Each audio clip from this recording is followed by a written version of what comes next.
Good morning. The title of this session is Iran's Nuclear Advances. And this is exactly what I'm going to talk to you about. This will be based mostly on the IAEA report,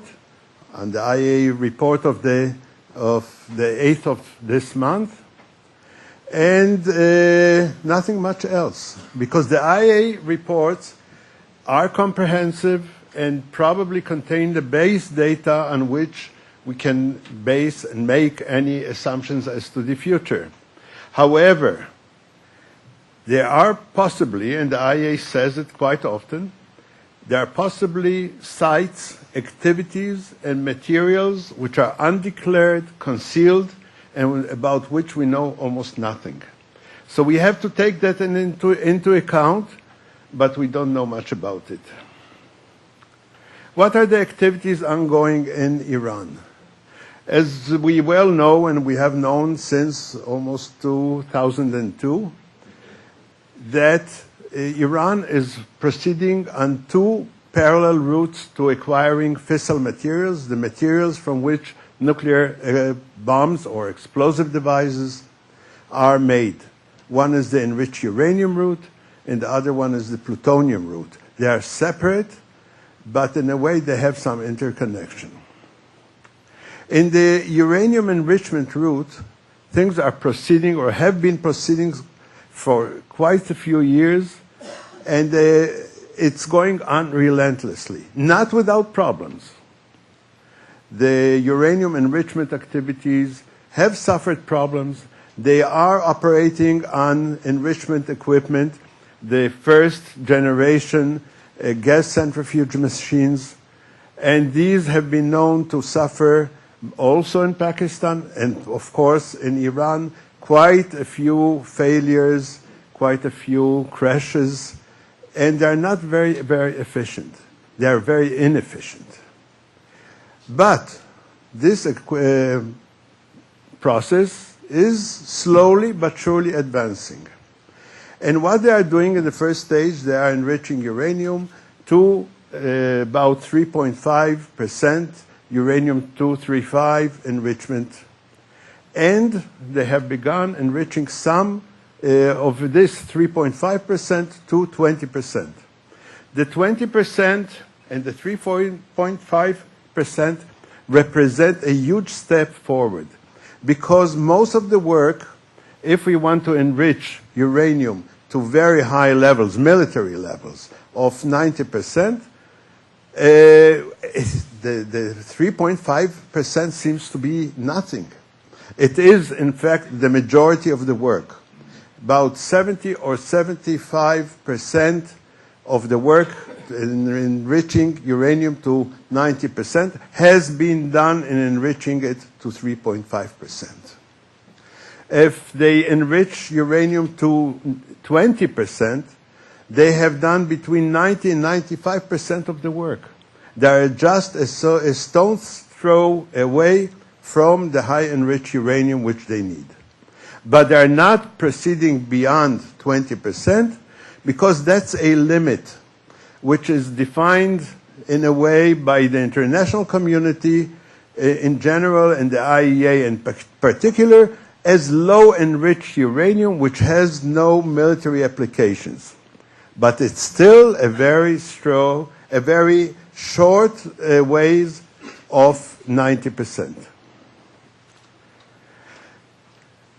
What have they accomplished? They now have a stock of uranium enriched to 3.5% and some to 20%, enough to produce 4 cores for nuclear explosive devices.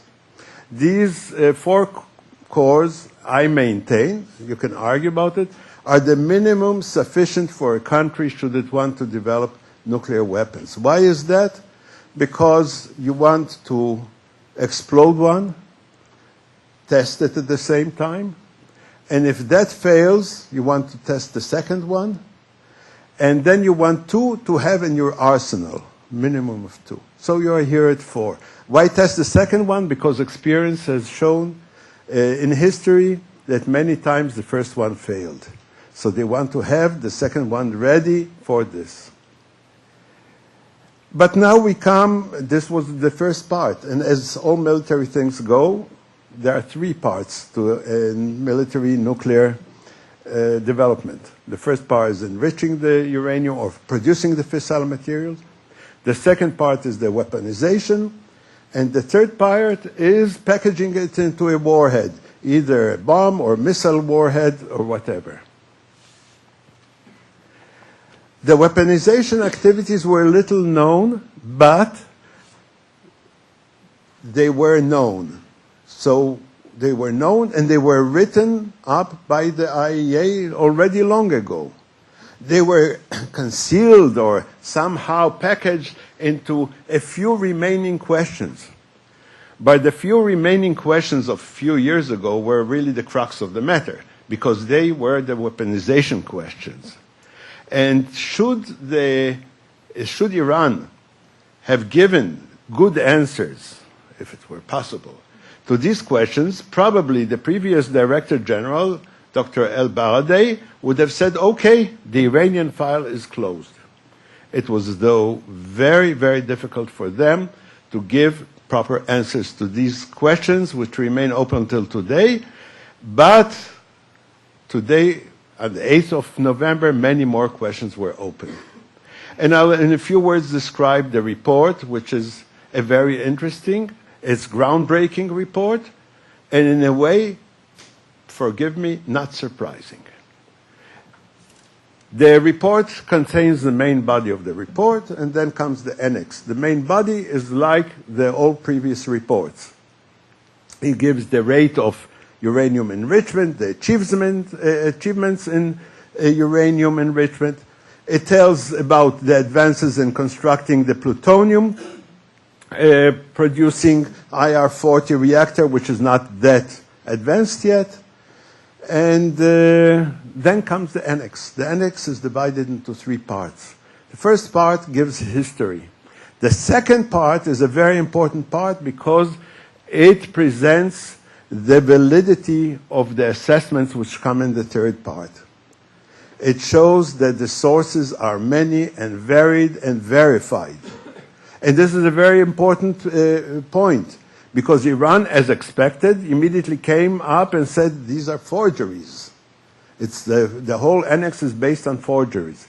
But it is not, because it is based on intelligence, it is based on open source information, and it is based on information supplied by the Iranians themselves, unwittingly. And then we come to the third part, the part that details 11 topics of the weaponization, 9 of weaponization, 1 of underground testing, and 1 of missile warhead construction. I will not go into the details. The topics detailed there are very, very interesting. They are technical in nature. Each one of them deals with a separate topic, and all in all, everything, the package together shows that the Iranians, without any doubt, have been working and are working on the development of a nuclear weapon and a nuclear warhead for missile deployment. And this is, of course, a game changer.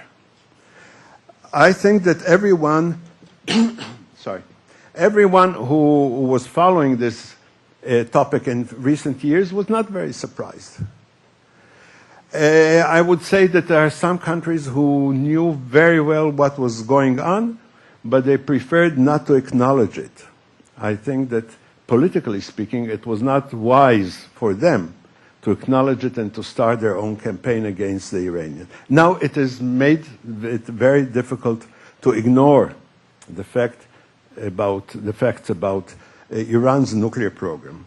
What is to be expected in the future?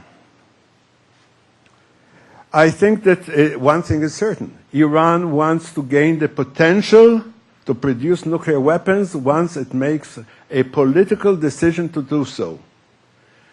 All that is necessary today, in my estimate, is a political decision. The political decision, in my opinion, has not been made, and I don't know when and if it will be made. But they want to be there on the starting line in order to accomplish this in as short a time as possible. They want to have the option of breaking out, as the expression goes, and doing it. In the meanwhile, Iran will go on enriching uranium, developing more advanced centrifuges, and probably enriching a very large amount of 3.5% to 20%. This is a much better starting point for enriching to 90%, of course. How would they break out? They can break out in several ways. They can break out verbally, simply saying to the world, we are going to produce, or we are producing, or we have produced high-enriched uranium, 90% uranium, and take it and lump it. They can show, they can present evidence of doing so, and of course they can demonstrate it. These are options of breaking out. What is the breakout time?